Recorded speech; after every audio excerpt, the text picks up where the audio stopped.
Hello students, welcome to La Excellence IAS academy.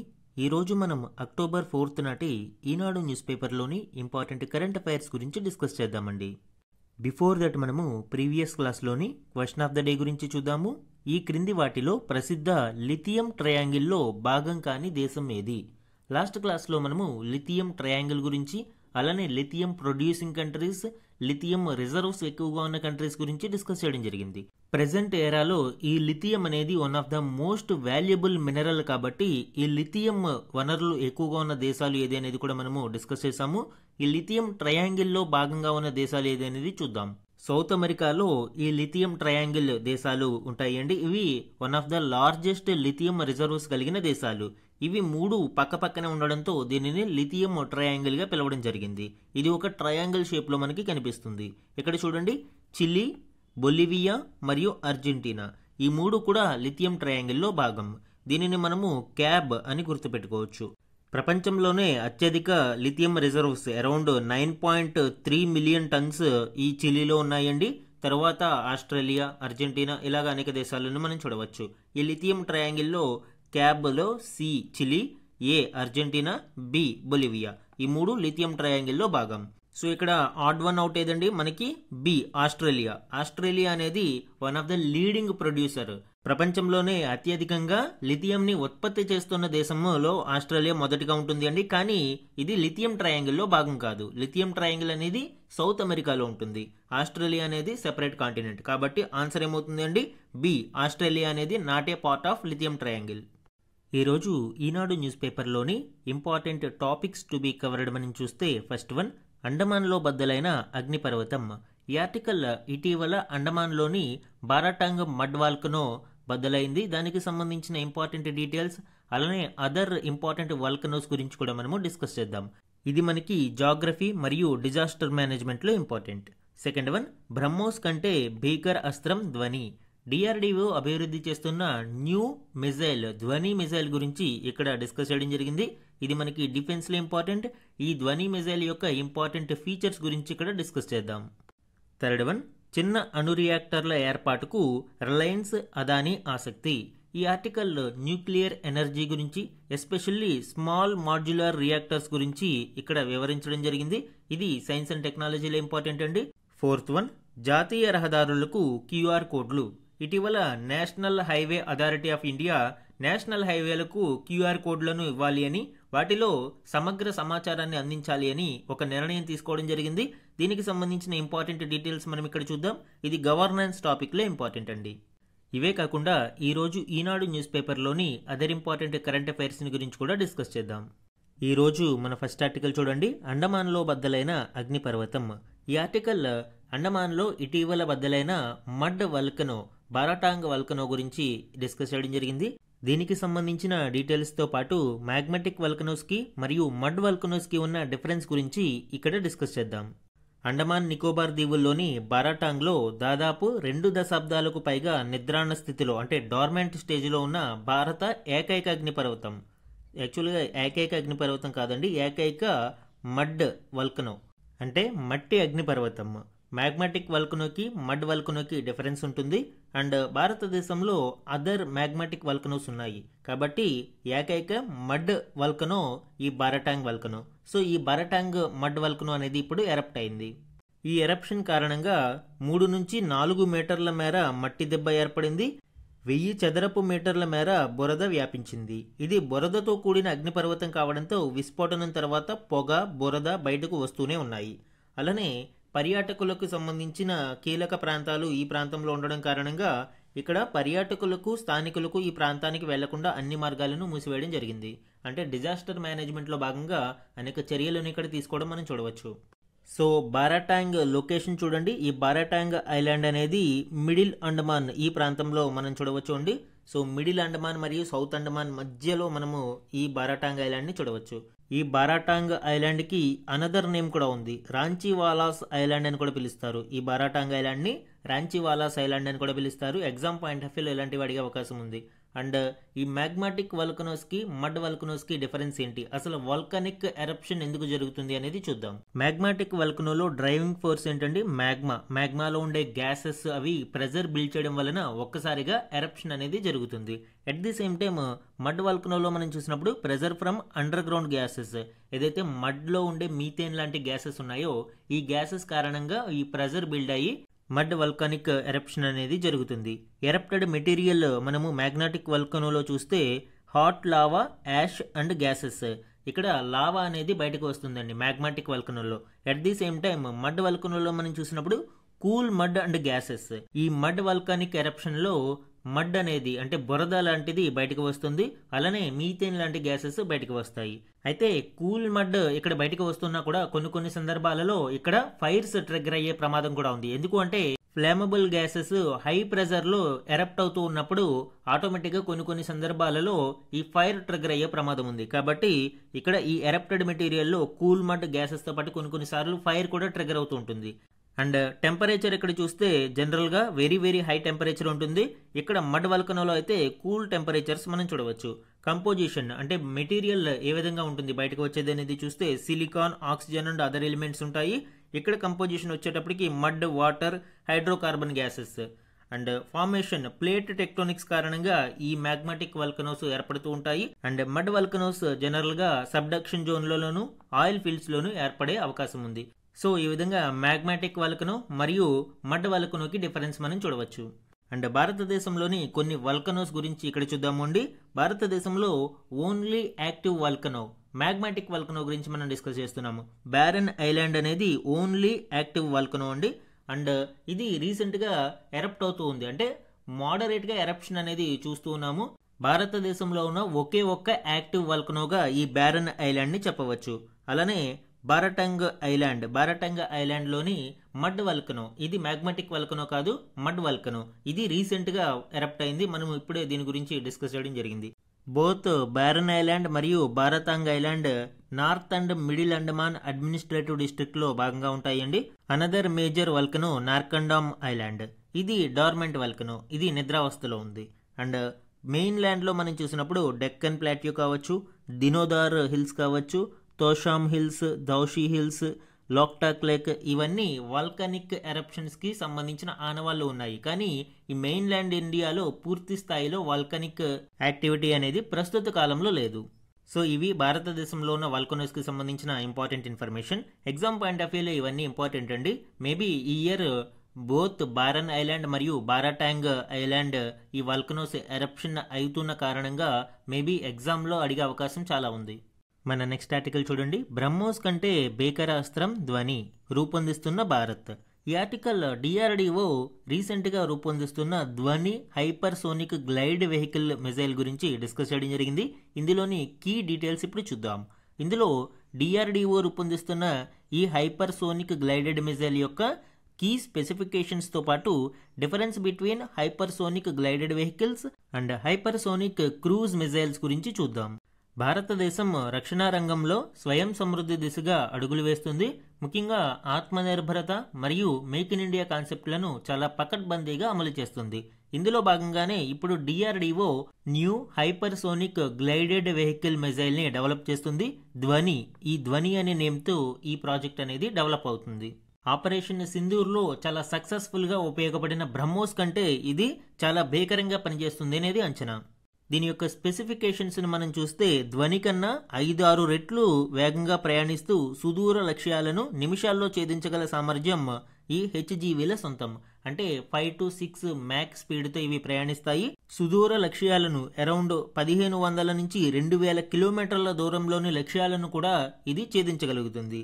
And వేగంతో పాటు దిశను కూడా మార్చుకునే సామర్థ్యం ఉండడంతో శత్రు దేశాల గగనతల రక్షణ వ్యవస్థలకు స్పందించే సమయాన్ని కూడా ఈ అస్త్రం ఇవ్వదు అని అంచనా. సో మాన్యూవరబిలిటీ, చాలా వేగంగా దిశను మార్చుకునే అవకాశం ఈ అస్త్రాలకు సొంతం. హైపర్సోనిక్ గ్లైడెడ్ వెహికల్ మిజైల్స్ కి మరియు హైపర్సోనిక్ క్రూజ్ మిజైల్ కి డిఫరెన్స్ ఏంటి? హైపర్సోనిక్ గ్లైడెడ్ వెహికల్స్ రాకెట్ సహాయంతో అత్యంత ఎత్తుకు వెళ్లి అక్కడ నుండి విడిపోయి హైపర్సోనిక్ వేగంతో లక్ష్యం వైపు దూసుకువెళ్తుంది. బూస్టింగ్ స్టేజ్లో ఇది రాకెట్ సహాయంతో చాలా ఎత్తుకు వెళ్తుంది. కానీ ప్రొపల్షన్ స్టేజ్లో అంటే లక్ష్యం వైపు దూసుకువెళ్లే సమయంలో దీనికి ఏ విధమైన ఇంజిన్ సహాయం ఉండదు. కానీ క్రూజ్ మిజైల్స్కి మాత్రం స్క్రామ్ జెట్ ఇంజిన్స్ని ఉపయోగిస్తారు.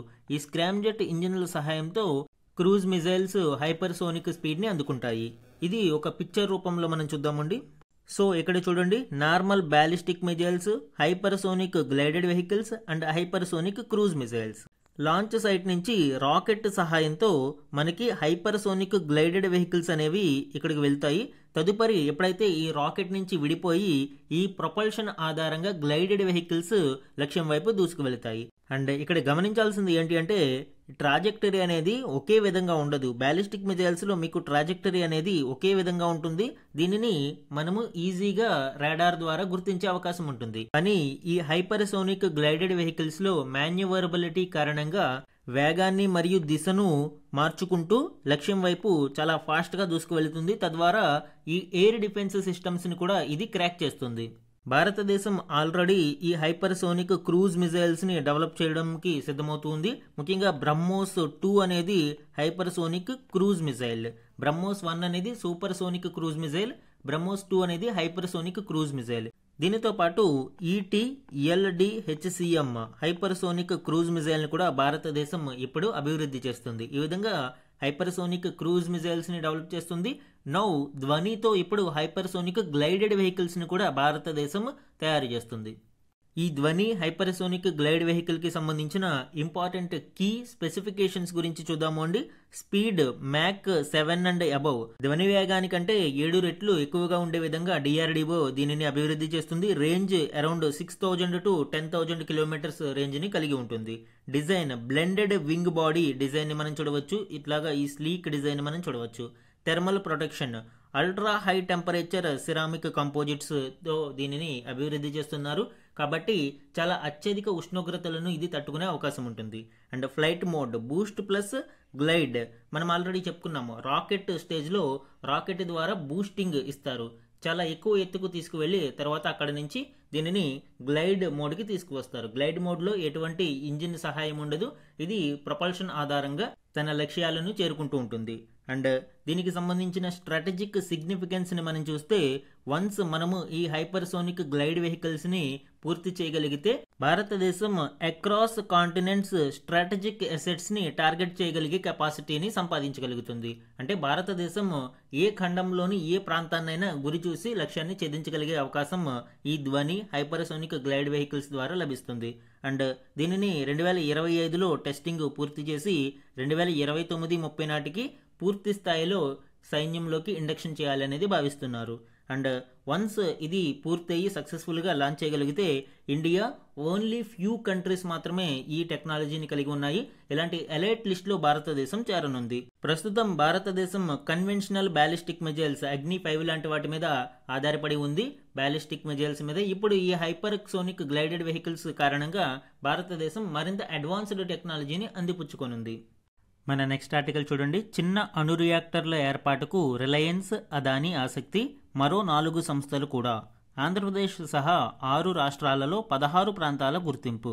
ఈ ఆర్టికల్ మనకి స్మాల్ మాడ్యులర్ రియాక్టర్స్ గురించి, అలానే ఇటీవల nuclear power corporation of India ఈ SMR ఎస్టాబ్లిష్మెంట్లో ప్రైవేట్ ఇన్వెస్ట్మెంట్స్ గురించి మరియు పబ్లిక్ ప్రైవేట్ పార్ట్నర్షిప్ వెంచర్స్ గురించి ప్రతిపాదనలు ఆహ్వానించడం, ఆ ఆహ్వానానికి సంబంధించి రిలయన్స్, అదానీ సహా 4 సంస్థలు పోటీలో ఉండడం ఇక్కడ చూడవచ్చు. అసలు ఈ స్మాల్ మాడ్యులర్ రియాక్టర్స్ అంటే ఏంటి, దీనికి సంబంధించిన అడ్వాంటేజెస్ గురించి ఇక్కడ చూద్దాం. భారత్ స్మాల్ మాడ్యులర్ రియాక్టర్ BSMRలను ఏర్పాటు చేసే నిమిత్తం రిలయన్స్ ఇండస్ట్రీస్, అదానీ పవర్ సహా 6 కంపెనీలు ఆసక్తిని కనబర్చాయి. ఈ BSMR మోడల్ అనేది ఇండిజినస్ డెవలప్మెంట్ అండి. దీనిని బార్క్ మరియు NPCIL national power corporation of India limited ఈ 2 సంయుక్తంగా డిజైన్ చేయడం జరిగింది. వీటి ఏర్పాటుకు ఇప్పుడు ప్రతిపాదనలను ఆహ్వానించగా 6 కంపెనీలు ఆసక్తిని చూపిస్తున్నాయి. ఈ కంపెనీలు తమ సొంత అవసరాలకు వాడుకునేందుకు 2 220 మెగావాట్ల ప్రెజరైజ్డ్ హెవీ వాటర్ రియాక్టర్ల ఏర్పాటు కోసం ఇప్పుడు ఎన్పిసిఐఎల్ ప్రతిపాదనలను ఆహ్వానించింది. అండ్ ఆంధ్రప్రదేశ్లోని 2 ప్రాంతాలతో సహా ఓవరాల్గా 16 ప్రాంతాలను ప్రతిపాదనలకు సంబంధించిన ప్రాథమిక నివేదికలను ఈ కంపెనీలు అందించాయి. ఈ స్మాల్ మాడ్యులర్ రియాక్టర్స్ అంటే ఏంటి? జనరల్గా న్యూక్లియర్ పవర్ ప్రొడక్షన్ ఆధారంగా న్యూక్లియర్ రియాక్టర్స్ను 3 వర్గాలుగా వర్గీకరించవచ్చు. ఒకటి లార్జ్ కన్వెన్షనల్ రియాక్టర్స్, అంటే ఇవి జనరల్గా మనము చూసే రెగ్యులర్ కన్వెన్షనల్ రియాక్టర్స్ 700 మెగావాట్లకు పైగా ఉత్పత్తి సామర్థ్యం ఇవి కలిగి ఉంటాయి. ఈ స్మాల్ మాడ్యులర్ రియాక్టర్స్ ఇవి అప్ టు 300 మెగావాట్స్ ఉత్పత్తి సామర్థ్యం కలిగి ఉంటాయి. అండ్ మైక్రో రియాక్టర్స్ ఇవి వెరీ వెరీ స్మాల్, చాలా చిన్నవి, ఇవి 10 మెగావాట్ సామర్థ్యం మాత్రమే కలిగి ఉంటాయి. సో ఈ విధంగా మనము న్యూక్లియర్ రియాక్టర్స్ను వర్గీకరించవచ్చు. ఈ స్మాల్ మాడ్యులర్ రియాక్టర్స్ వలన అడ్వాంటేజెస్ ఏంటనేది చూద్దాము. ఈ ఎస్ఎంఆర్స్ అనేవి న్యూక్లియర్ ఎనర్జీ ప్రొడక్షన్లో లేటెస్ట్ ఇన్నోవేషన్గా చెప్పవచ్చు. ఇవి సింప్లిఫైడ్ డిజైన్ కలిగి ఉంటాయి అండ్ వెరీ కాంపాక్ట్ అండ్ లో కాస్ట్ ప్రొడక్షన్ మెథడ్స్ని కలిగి ఉంటాయి. కాబట్టి ఇవి చాలా సులభంగా మనము ఎస్టాబ్లిష్ చేయవచ్చు, అలానే తక్కువ వ్యయంతో న్యూక్లియర్ ఎనర్జీని ఉత్పత్తి చేయవచ్చు. ఇక్కడ స్మాల్ అని ఎందుకన్నారు? ఇది 300 మెగావాట్స్ వరకు మాత్రమే ఈ న్యూక్లియర్ ఎనర్జీ సామర్థ్యం కలిగి ఉంటుంది. అండ్ మాడ్యులర్ అంటే ఏంటండి? ఏవైనా చిన్న చిన్న పార్ట్స్ ని ఒక చోట అసెంబుల్ చేసే వీలుగా ఉండేదానిని మాడ్యులర్ అంటారు. ఈ రియాక్టర్స్ ని మనము ఫ్యాక్టరీలో డిజైన్ చేసి అక్కడ మ్యానుఫ్యాక్చర్ చేసి పవర్ ప్లాంట్ సైట్ దగ్గర మనము దానిని అసెంబుల్ చేసి ఎస్టాబ్లిష్ చేయవచ్చు. దానినే మాడ్యులర్ అంటాం. అందుకే స్మాల్ మాడ్యులర్ రియాక్టర్స్. రియాక్టర్ అంటే ఇవి ఫిజైల్ రియాక్టర్స్ మనం చెప్పవచ్చు. న్యూక్లియర్ ఫిజన్, న్యూక్లియర్ ఫ్యూజన్ అని. ఇక్కడ ఫిజన్ రియాక్టర్స్ గా మనం చూడవచ్చు. కన్వెన్షనల్ న్యూక్లియర్ రియాక్టర్ లో ఉండే అన్ని పార్ట్స్ ఇక్కడ మనం చూడవచ్చు అండి. Pressuriser, reactor coolant pumps, steam generator, control rods, core. So ఇవన్నీ కూడా మనము రెగ్యులర్ న్యూక్లియర్ రియాక్టర్స్ ఏ విధంగా ఉంటాయి, వాటి ఉపయోగాలు ఏంటనేది కూడా సేమ్ స్మాల్ మాడ్యులర్ రియాక్టర్స్ లో అదే ఉపయోగాలు ఇక్కడ కలిగి ఉంటాయి. కోర్లో మనము న్యూక్లియర్ ఫ్యూయల్ రాడ్స్ని చూడవచ్చు. ఇక్కడ హీట్ అనేది జనరేట్ అవుతుంది. ఈ జనరేట్ అయిన హీట్ స్టీమ్ని ప్రొడ్యూస్ చేస్తుంది. అల్టిమేట్గా ఈ స్టీమ్ ద్వారానే మనకి ఎనర్జీ అనేది ఉత్పత్తి అవుతుంది. అలానే కంట్రోల్ రాడ్స్ అనేవి న్యూట్రాన్స్ని అబ్జర్వ్ చేసుకుని ఇక్కడ స్లో డౌన్ చేయడానికి, ఈ ప్రాసెస్ని కంట్రోల్ చేయడం కోసం ఈ కంట్రోల్ రాడ్స్ అనేవి ఉపయోగపడతాయి. స్టీమ్ జనరేటర్ ఏదైతే ఈ కోర్లో ఉత్పత్తి అయిన హీట్ ఉందో ఈ హీట్ ద్వారా స్టీమ్ని ప్రొడ్యూస్ చేయడానికి ఈ స్టీమ్ జనరేటర్ అనేది ఉపయోగపడుతుంది.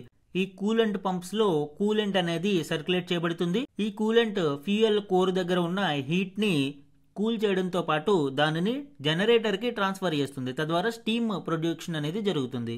అండ్ ఈ ప్రెజరైజర్ అనేది స్టేబుల్ ప్రెజర్ మెయింటైన్ చేయడం కోసం రియాక్టర్ లో దీనిని ఉపయోగిస్తారు. సో ఈ విధంగా మనము రెగ్యులర్ కన్వెన్షనల్ న్యూక్లియర్ రియాక్టర్స్ లో ఉపయోగించే భాగాలను కూడా ఇక్కడ చూడవచ్చు. మన నెక్స్ట్ ఆర్టికల్ చూడండి. పాక్ రెక్కలు విరిచాం, 12 నుంచి 13 విమానాలను ధ్వంసం చేశాం, భారత వాయుసేనాధిపతి ఏపీ సింగ్ వెల్లడి. ఇప్పటి వరకు భారతదేశం ఆపరేషన్ సింధూర్లో పాకిస్తాన్కు కలిగించిన నష్టం గురించి పూర్తి స్థాయిలో ఎక్కడా వివరించలేదు. కానీ మొదటిసారిగా పాకిస్తాన్కి భారతదేశం ఎంత మేరకు నష్టం కలిగించింది అనేది, ఏ యుద్ధ విమానాలను కూల్చింది అనేది చాలా డీటెయిల్డ్గా భారత వాయుసేనాధిపతి ఏపీ సింగ్ గారు వెల్లడించారు. ఇందులోని కీ డీటెయిల్స్ ఇప్పుడు చూద్దాము. ఆపరేషన్ సింధూర్లో భాగంగా తాము చేపట్టిన దాడులలో పాకిస్తాన్ 12 నుంచి 13 యుద్ధ విమానాలను కోల్పోయింది అని ఏపీ సింగ్ తెలిపారు. పాక్లో 3 చోట్ల విమానాలను భద్రపరిచే హ్యాంగర్లు, 4 చోట్ల రాడార్లు, 2 చోట్ల ఆదేశిక నియంత్రణ కేంద్రాలు, 2 వైమానిక స్థావరాలలోని రన్వేలు దెబ్బతిన్నాయి అని ఆయన తెలిపారు. ఇవన్నీ పూర్తిగా ఆధారాలతో సహా మనము చూపించామండి. పాకిస్తాన్ చాలా కట్టుకథలతో మనకి ఇన్ని యుద్ధ విమానాలు, ఇన్ని రఫేల్స్ను కూల్చామని చెప్తూ ఉంటుంది, కానీ ఆధారాలు ఎప్పుడూ బయటపెట్టలేదు. కానీ ఇక్కడ భారతదేశం పూర్తి ఆధారాలతో ప్రపంచం ముందు పాకిస్తాన్కు కలిగిన నష్టం గురించి వివరించింది. వైమానిక స్థావరాలలో ధ్వంసమైన పాక్ విమానాలు ఇక్కడ చూస్తే C-130 తరగతికి చెందిన సైనిక రవాణా విమానం, గగనతల ముందస్తు హెచ్చరిక నియంత్రణ AEW&C విమానం అండ్ కనీసం 4-5 ఫైటర్ జెట్లు. చాలా వరకు అవి F-16 ఫైటర్ జెట్స్ అయి ఉండవచ్చు అని ఏపీ సింగ్ గారు వెల్లడించారు. ఇవన్నీ వైమానిక స్థావరాలలో ధ్వంసమైన పాక్ విమానాలు. అయితే గగనతలం నుంచి నేల కూలిన విమానాలు, అంటే డైరెక్ట్ కాంబాట్లో నేల కూలిన విమానాలు 300 కిలోమీటర్ల దూరంలోని AEW&C లేదా సిగ్నల్స్ ఇంటెలిజెన్స్ విమానం. ఈ రెండిట్లో ఏదో ఒకటి అయి ఉండవచ్చు. అండ్ 5 హైటెక్ ఫైటర్లు, ముఖ్యంగా F-16 అంటే ఇది అమెరికాకు చెందిన F-16 fighter jets and JF-17 ఇవి చైనాకు చెందిన హైటెక్ ఫైటర్ జెట్స్. వీటిని సుమారు 5 ఫైటర్ జెట్లను భారతదేశం నేలకూల్చింది అని AP సింగ్ గారు వెల్లడించారు. పాకిస్తాన్ అనేక సందర్భాలలో భారతదేశం మీద అనేక ఆరోపణలు చేస్తూ అనేక కట్టుకథలను వినిపిస్తుంది. కానీ పూర్తి స్థాయిలో ఆధారాలు ఎప్పుడు చూపించలేదు. కానీ ఇప్పుడు భారతదేశం ఆధారాలతో సహా పాకిస్తాన్లో ధ్వంసం చేసిన యుద్ధ విమానాల గురించి బయటపెట్టింది. మన నెక్స్ట్ ఆర్టికల్ చూడండి, జాతీయ రహదారులకు QR కోడ్లు.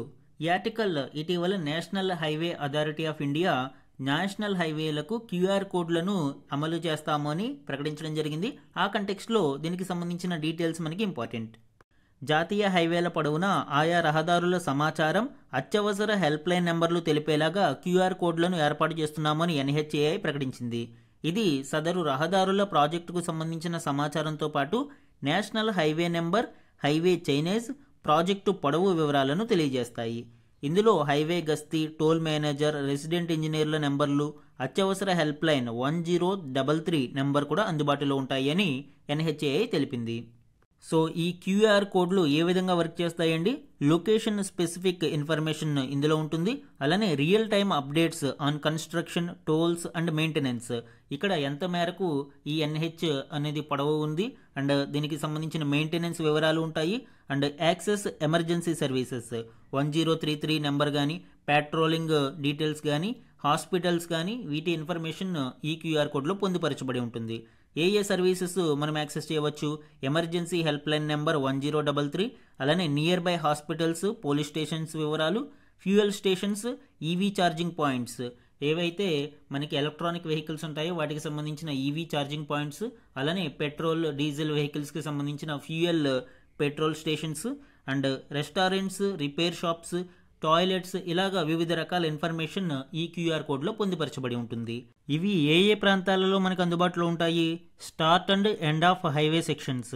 హైవే ఎక్కడి నుంచి అయితే మొదలవుతుందో లేదా హైవే ఎక్కడైతే ఎండ్ అవుతుందో ఆ మొత్తం స్టార్టింగ్ పాయింట్ మరియు ఎండ్ పాయింట్లో ఉంటాయి. టోల్ ప్లాజాస్, ట్రక్ లే బైస్లో కూడా ఇవి మనం చూడవచ్చు. And rest areas, way side amenities ప్రాంతాలలో కూడా ఈ QR కోడ్ బోర్డ్స్ని మనం చూడవచ్చు. రెస్టారెంట్స్, రిపేర్ షాప్స్ దగ్గర కూడా వీటిని మనం స్కాన్ చేసి ఇన్ఫర్మేషన్ ని పొందవచ్చు. సో ఈ విధంగా జాతీయ రహదారులకు ఇప్పుడు NHAI QR కోడ్లను ఎనేబుల్ చేస్తుంది. మన నెక్స్ట్ ఆర్టికల్ చూడండి, అసంఘటిత శక్తి. ఈ ఆర్టికల్ భారతదేశంలోని అనార్గనైజ్డ్ సెక్టార్కి సంబంధించిన కీలక డీటెయిల్స్ని వివరించడం జరిగింది. ఇటీవల రాజ్యసభలో కేంద్రం వెల్లడించిన వివరాల ఆధారంగా భారతదేశంలో ఎంతమంది ఈ శ్రమ్ పోర్టల్ ద్వారా నమోదు అయ్యారు, ఎస్పెషల్లీ ఈ శ్రమ్ పోర్టల్ అనేది అసంఘటిత రంగంలోని కార్మికుల కోసం తీసుకురావడం జరిగింది. సో ఈ శ్రమ్ పోర్టల్లో ఇప్పటి వరకు ఎంతమంది నమోదయ్యారు అనే వివరాలను ఇక్కడ వివరించడం జరిగింది. ఈ శ్రమ్ పోర్టల్ వలన ఉపయోగం ఏంటండి? యాక్సెస్ టు సోషల్ సెక్యూరిటీ, సామాజిక భద్రతకు ఇది యాక్సెసిబిలిటీ కలిగి ఉంటుంది. ఫర్ ఎగ్జాంపుల్ ఈ శ్రమ్ పోర్టల్లో నమోదు చేసుకోవడం కారణంగా 2 లక్షల రూపాయల వరకు ఇన్సూరెన్స్ కవరేజ్ అనేది లభిస్తుంది ప్రధానమంత్రి సురక్ష బీమా యోజన ద్వారా. అలానే ఫైనాన్షియల్ ఇన్క్లూజన్లో భాగస్వాములు అవ్వడానికి ఉంటుంది. డైరెక్ట్ బెనిఫిట్ ట్రాన్స్ఫర్స్ ద్వారా మనకి ఇక్కడ లబ్ధి చేకూరుతుంది. అండ్ జాబ్ ఆపర్చునిటీస్, దీనిని వర్కర్స్ మరియు ఎంప్లాయర్స్కి కనెక్ట్ చేయడం ద్వారా జాబ్ ఆపర్చునిటీస్ క్రియేట్ చేయడానికి అవకాశం ఉంటుంది. స్కిల్ డెవలప్మెంట్, ఇక్కడ నైపుణ్యాలను పెంపొందించడానికి ఈ శ్రమ్ పోర్టల్ ద్వారా అవకాశాలను లభిస్తాయి. అండ్ క్రైసిస్ సపోర్ట్, COVID-19 లాంటి పాండమిక్స్ కానీ అదర్ ఇష్యూస్ ఎప్పుడైనా మనకి డిజాస్టర్స్ లాంటివి ఏర్పడినప్పుడు క్రైసిస్ సపోర్ట్లో కూడా ఇది ఈ ఎంప్లాయీస్కి ఉపయోగపడుతుంది. సో ఈ శ్రమ్ పోర్టల్ ద్వారా అనార్గనైజ్డ్ సెక్టార్లోని వర్కర్స్ని ఒక స్ట్రీమ్ లైన్లోకి తీసుకురావడం కోసం ఇది చాలా ఉపయోగపడనుంది. భారతదేశంలో శ్రామిక శక్తిలో 90% పైగా అసంఘటిత రంగంలోనే ఉంది. అనార్గనైజ్డ్ సెక్టార్లోనే మోర్ దాన్ 90% వర్క్ ఫోర్స్ ఉంది. సో వీరికి సామాజిక భద్రత అనేది కొరవైంది. ఈ నేపథ్యంలో దేశీయంగా అసంఘటిత శ్రామికులు, వలస కూలీలను గుర్తించి సంక్షేమ పథకాలను వారికి చేరువ చేసేందుకు కేంద్రం ఈ శ్రమ్ పోర్టల్ను తెచ్చింది. ఈ ఏడాది ఆగస్టు 18 నాటికి అందులో 31 కోట్ల మంది నమోదయ్యారు. సో ఇప్పటి వరకు ఈ శ్రమ్ పోర్టల్లో 31 కోట్ల మంది నమోదు చేసుకున్నారు. ఏ రాష్ట్రాల నుండి ఎంతమంది ఉన్నారు అనేది చూస్తే ఉత్తరప్రదేశ్ నుండి సుమారు 8.4 కోట్ల మంది ఇక్కడ నమోదు చేసుకున్నారు. తరువాత బీహార్ 3 కోట్ల మంది, పశ్చిమ బెంగాల్ 2.64 కోట్ల మంది, మధ్యప్రదేశ్ 1.89 కోట్ల మంది, మహారాష్ట్ర 1.78 కోట్ల మంది, రాజస్థాన్ 1.49 కోట్ల మంది. ఇలాగా టాప్ స్టేట్స్ మనం చూడవచ్చు. ఇక తెలుగు రాష్ట్రాలు మాత్రం ఈ విషయంలో వెనుకబడే ఉన్నాయి. ఆంధ్రప్రదేశ్ కేవలం 86 లక్షల మందిని మాత్రమే ఇప్పటివరకు నమోదు చేసింది. ఇంకా తెలంగాణ అయితే కేవలం 45 లక్షల మందిని మాత్రమే ఈ శ్రమ్ పోర్టల్లో నమోదు చేసింది. సో ఈ విధంగా రాజ్యసభలో కేంద్రం వెల్లడించిన వివరాల ఆధారంగా ఈ గణాంకాలను మనం చూడవచ్చు. ఈరోజు వన్ లైనర్ కరెంట్ అఫైర్స్ని చూడండి. Team India 2020 opener Abhishek Sharma ICC ర్యాంకింగ్స్లో అగ్రస్థానంలో కొనసాగుతున్నాడు. అత్యధిక రేటింగ్ పాయింట్లు పొందిన T20 బ్యాటర్గాను ప్రపంచ రికార్డు నెలకొల్పాడు. 2000లో ఇంగ్లాండ్ బ్యాటర్ మలన్ 919 పాయింట్లతో మొదటి స్థానంలో ఇప్పటివరకు హైయెస్ట్గా ఉండగా, ఇప్పుడు ఆ పాయింట్స్ని అధిగమించిన అభిషేక్ శర్మ 931 పాయింట్లతో ప్రపంచ రికార్డును సొంతం చేసుకున్నాడు. అంటే హైయెస్ట్ పాయింట్స్, రేటింగ్ పాయింట్స్ని సంపాదించిన ఆటగాడిగా మనం ఇక్కడ చూడవచ్చు. 931 పాయింట్లు. అలానే విరాట్ కోహ్లీ 909, సూర్యకుమార్ 912, వీళ్ళు మాత్రమే ఇప్పటి వరకు ఈ రేటింగ్ పాయింట్లు 900 పైగా సాధించిన భారతీయ ఆటగాళ్ళుగా ఉన్నారు. ఇక్కడ రెండు ఇంపార్టెంట్ విషయాలు మనం చూడాలి అండి. ఒకటి, అభిషేక్ శర్మ నెంబర్ 1 T20 బ్యాటర్గా కొనసాగుతున్నాడు. అండ్ రెండవది 931 పాయింట్లు సాధించాడు. ఇప్పటి వరకు చరిత్రలో ఏ ఆటగాడు కూడా అన్ని పాయింట్లు సాధించలేదు. ఇది వరకు ఇంగ్లాండ్ బ్యాటర్ మలన్ 919 పాయింట్లు సాధించాడు. ఇప్పుడు దానిని అధిగమించి 931 పాయింట్లు శర్మ సాధించాడు. స్పోర్ట్స్ కరెంట్ అఫైర్స్ కంటెక్స్ట్లో ఎగ్జామ్ పాయింట్ ఆఫ్ వ్యూలో ఇవి ఇంపార్టెంట్ అండి. నెక్స్ట్ వన్, H-125 పౌర హెలికాప్టర్ల తయారీ కేంద్రాన్ని కర్ణాటకలోని కోలారు జిల్లా వేమ్గల్లో ఏర్పాటు చేస్తున్నట్లు ఎయిర్ బస్ అక్టోబర్ 1న ప్రకటించింది. ఎలాంటి వాతావరణంలోనైనా సురక్షితంగా ప్రయాణించడం దేశీయ సాంకేతికతతో తయారయ్యే ఈ హెలికాప్టర్ల ప్రత్యేకత. ఇందుకోసం టాటా అడ్వాన్స్డ్ సిస్టమ్స్ లిమిటెడ్, ఎయిర్ బస్ల మధ్య గతంలోనే ఒప్పందం కుదిరిన హెలికాప్టర్ తయారీ కేంద్రం ఎక్కడో ప్రకటించలేదు. ఇప్పుడు కర్ణాటకలోని కోలార్ జిల్లా వేమ్గల్లో దీనిని ఏర్పాటు చేయడానికి ఎయిర్ బస్ సిద్ధమైంది. సో ఇది ప్లేసెస్ ఇన్ న్యూస్లో ఇంపార్టెంట్. నెక్స్ట్ వన్, భారత్ 4 ఐరోపా దేశాల కూటమి EFTA మధ్య కుదిరిన స్వేచ్ఛా వాణిజ్య ఒప్పందం 2025 అక్టోబర్ 1 నుంచి అమలులోకి వచ్చింది అని కేంద్ర వాణిజ్య శాఖ మంత్రి పీయూష్ గోయల్ తెలిపారు. EFTAతో మనము ట్రేడ్ అండ్ ఎకనామిక్ పార్ట్నర్షిప్ అగ్రిమెంట్ని కుదుర్చుకోవడం జరిగింది. ఈ EFTA గ్రూప్లో 4 యూరోపియన్ కంట్రీస్ ఉంటాయి. 1 స్విట్జర్లాండ్, 2 నార్వే, 3 ఐస్లాండ్, 4 లిక్టెన్స్టైన్. సో ఈ 4 దేశాల కూటమితో ఇప్పుడు భారతదేశం ఒక అగ్రిమెంట్, ట్రేడ్ అగ్రిమెంట్ కుదుర్చుకుంది. ఈ ఒప్పందం ఫలితంగా 15 ఏళ్ల కాలంలో దేశంలోకి $100 బిలియన్ పెట్టుబడులు వస్తాయని మంత్రి గారు పేర్కొన్నారు. దీనితో 1 మిలియన్ జాబ్స్, అంటే సుమారు 10 లక్షల ఉద్యోగాల సృష్టికి అవకాశం ఉంటుంది అని ఆయన అన్నారు. ఈ EFTA ఎందుకు మనకి ఇంపార్టెంట్ అండి? సుమారు 13 మిలియన్ పాపులేషన్ మనం ఇక్కడ చూడవచ్చు. అలానే more than $1 trillion combined GDP ఈ 4 దేశాలలో చూడవచ్చు.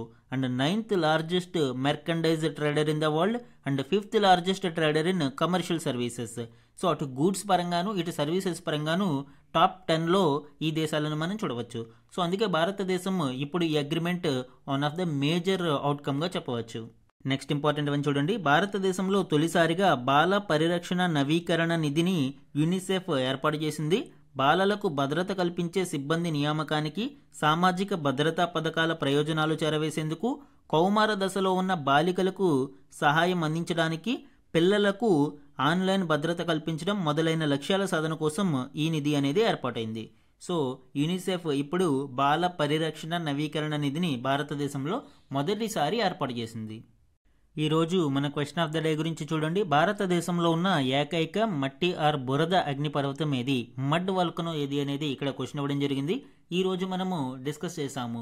భారతదేశంలో ఉన్న ఓన్లీ మడ్ వల్కనో రీసెంట్గా ఎరప్షన్ అవ్వడం జరిగింది. సో ఆ కంటెక్స్ట్లో ఈ క్వశ్చన్ని ఫ్రేమ్ చేశాను. ఇందులో కరెక్ట్ ఆప్షన్ని ఐడెంటిఫై చేసి ఆన్సర్ని కమెంట్ సెక్షన్లో కమెంట్ చేయండి. ఇది ఈరోజు ఈనాడు న్యూస్ పేపర్లోని ఇంపార్టెంట్ కరెంట్ అఫైర్స్ మీద daily analysis. Thank you for watching.